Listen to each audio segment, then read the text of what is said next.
একটা বছর যে চলে গেল, এক বছর চলে যাওয়াতে কি আমার খুশি হওয়া উচিত না কষ্ট পাওয়া উচিত? মনে করেন আপনার 60 বছর হায়াত আছে, বা আমার 60 বছর হায়াত আছে, কথার কথা বলছি। এখন এক একটা বছর যে চলে যাচ্ছে, আমি কি মৃত্যুর দিকে একটু একটু করে আগাচ্ছি না? আপনি আগাচ্ছেন না কি ভাই? কথা বলেন, আগাচ্ছে কি না? তাহলে আমরা একটা বছর চলে যাচ্ছে মানে কি, আমরা একটা একটা করে ধাপ আগাচ্ছি কবরের দিকে।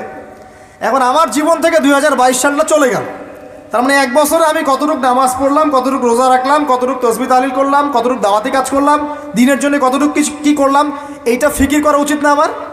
আমার জীবন থেকে একটা বছর চলে গেল মানে আমি কবরের দিকে এক ধাপ এগিয়ে গেলাম। এখন এগিয়ে যাওয়ার খুশিতে আপনি আজকে উৎসব পালন করছেন। আস্তাগফিরুল্লাহ, কি বুদ্ধি মাথায়! দেখেন, জীবন থেকে একটা বছর হায়াত কেটে পড়ে গেল, এটাতে সে খুশি হয়েছে এবং খুশি হয়ে সে উৎসব পালন করছে, কনসার্ট করছে, ঢাকঢোল পিটাচ্ছে এবং পিকনিক করছে। কত বুদ্ধি মাথায়! মৃত্যু কাছাকাছি আসলে কি মানুষ খুশি হয় না কষ্ট পায়? মৃত্যু কাছাকাছি আসলে মানুষ কি খুশি হবে নাকি আরো চিন্তা করবে, হায় আফসোস, এক বছর যদি আরো ভালো কাজ করতে পারতাম আরো ভালো হতো? কোনটা বলেন? আফসোস হবে না? অবশ্যই হবে। হ্যাঁ, তার মানে এখন আপনি যদি কিছু করতেই চান, এই 31st নাইটে যদি আপনি কিছু করতেই চান, তাহলে আমি বলবো, আমার পরামর্শ, সুন্দর করে ওযু করে আইসে আপনাকে জায়নামাজে দাঁড়াতে হবে। দাঁড়ায় 2 রাকাত নামাজ পড়ে চিন্তা করবেন, আল্লাহ, এক বছর যে চলে গেল, আমি এই গত বছরে কি করলাম? দিনের জন্য কি করলাম, দুনিয়ার জন্য কি করলাম, পরিবারের জন্য কি করলাম, কতটুকু জ্ঞান অর্জন করলাম, কয়টা কোরআনের আয়াত শিখেছি এক বছরে, কয়টা হাদিস শিখলাম, কয় ওয়াক্ত নামাজ ঠিক মতো পড়লাম, রমজানের সওম রেখেছিলাম কিনা, দান সদকা করেছিলাম কিনা, সৎ কাজে আদেশ করেছিলাম কিনা, অসৎ কাজে নিষেধ করেছিলাম কিনা, এই ফিকির করতে পারেন আপনি বসে বসে। যদি করতেই হয় কিছু, তাহলে এটা করতে হবে। অন্য কিছু করার সুযোগ আছে? উচিত হবে? একই তো আমাদের দেশের সাথে এই সংস্কৃতি কোনো সম্পর্ক নাই, এটা দেশদ্রোহিতাও হচ্ছে, আবার ইসলামের সাথেও এর দূরত্ব কোনো সম্পর্ক নাই, ইসলামের সাথে দ্রোহিতা করা হচ্ছে। তাহলে বলেন, আমরা যদি আল্লাহ এবং তার রাসূলের সন্তুষ্টি চাই, তাহলে আমরা কি আল্লাহ এবং তার রাসূলের শত্রুদের সংস্কৃতি গ্রহণ করতে পারি? আল্লাহ পাক আমাদের সবাইকে বোঝার তৌফিক দান করুন। আগামী 2-3 দিন পর তারা রাস্তাঘাটে কনসার্ট করবে, নাচবে, পিকনিক করবে, হইহুল্লা করবে এবং পশ্চিমাদের সাথে তালে তাল মিলিয়ে বলবে যে 31st night happy new year. তারা বলবে আগামী 2-3 দিন পরেই করবে, কিন্তু আজকে আরবি মাসের কয় তারিখ বলতে পারবে না। আরবি বর্ষপঞ্জি আছে না, ক্যালেন্ডার, আরবি নববর্ষ কবে, প্রথম মাসটার নাম কি সেটা বলতে পারবে না। রমজান মাস তার আগে কোন মাস, পরে কোন মাস বলতে পারবে না। কিন্তু 31st নাইট তারা চিনে। তারা লাইলাতুল কদর চিনে না, তারা লাইলাতুল কদর চিনে না, 31st নাইট চিনে। আপনি কোন প্রজন্ম তৈরি করছেন? দেখেন, এখানে প্রসঙ্গ যেহেতু এসেই গেল, বলে দিই এই কথাটা, পরে ভুলে যাব, যে খ্রিস্টপূর্ব প্রায় 46 সালের দিকে এক ব্যক্তি ছিল, তার নাম ছিল জুলিয়াস সিজার। কি নাম? Julius caesar.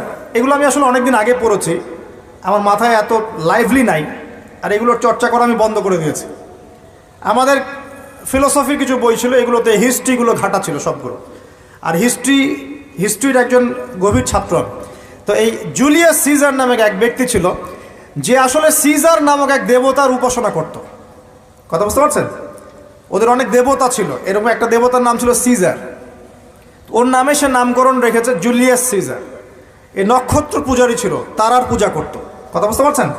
তো তারার পূজা যে করে, সে কি তাওহীদপন্থী না মুশরিক? বলেন, সে কি ইমানদার না কাফের, কোনটা? এখন সে একটা ক্যালেন্ডার ফর্ম করেছিল, এর নাম হলো এই গ্রেগরিয়ান ক্যালেন্ডার বলে আর কি। এখানে প্রথম বর্ষ যেটা, এই প্রথম বর্ষতে উৎসব পালন করা শুরু করেছে এই জুলিয়াস সিজার নামক এই ব্যক্তি প্রথম, এবং সে সমাজ এটা চালু করে দিয়েছিল। এরপরে আরও পরে প্রায় খ্রিস্টের জন্মের 800 বছরের দিকে পারস্যের এক সম্রাট ছিল, তার নাম ছিল মনে হয় জামশিদ। তো এই ব্যক্তি একজন সম্রাট ছিলেন। তো সে আবার এরকম বর্ষ বরণের জন্য একটা মানে উৎসবের আয়োজন করে, তার নাম দিয়েছিল নওরোজ। কি নাম দিয়েছে? নওরোজ, মানে বর্ষ বরণ উৎসব। এভাবে এই পারস্য উপমহাদেশে পুরো জায়গাটায় এই নববর্ষ পালনের সংস্কৃতি চলে আসে। এগুলো হতে হতে হতে আজকে যে দেখছেন আপনি 31st নাইট, এই যে গ্রেগরিয়ান ক্যালেন্ডার যেটা, মানে পশ্চিমারা সারা বিশ্ব শাসন করেছে না, যখন ব্রিটেন সারা বিশ্বকে শাসন করছিল, আমাদের এখানে ওদের দখল ছিল না? পলাশির যুদ্ধের হিস্ট্রি জানেন না? কত বছর এখানে শাসন করেছে? প্রায় 200 বছর এরা এখানে শাসন করে নাই? নবাব সিরাজউদ্দৌলার পতনের পর থেকে প্রায় 200 বছর এই ভারতীয় উপমহাদেশ তারা শাসন করেছে না?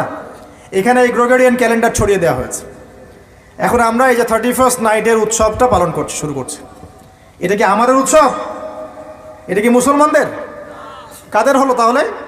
পশ্চিমাদের, রোমকদের, পশ্চিমাদের, যাদের সাথে ইসলামের দূর দূর পর্যন্ত কোনো সম্পর্ক নাই।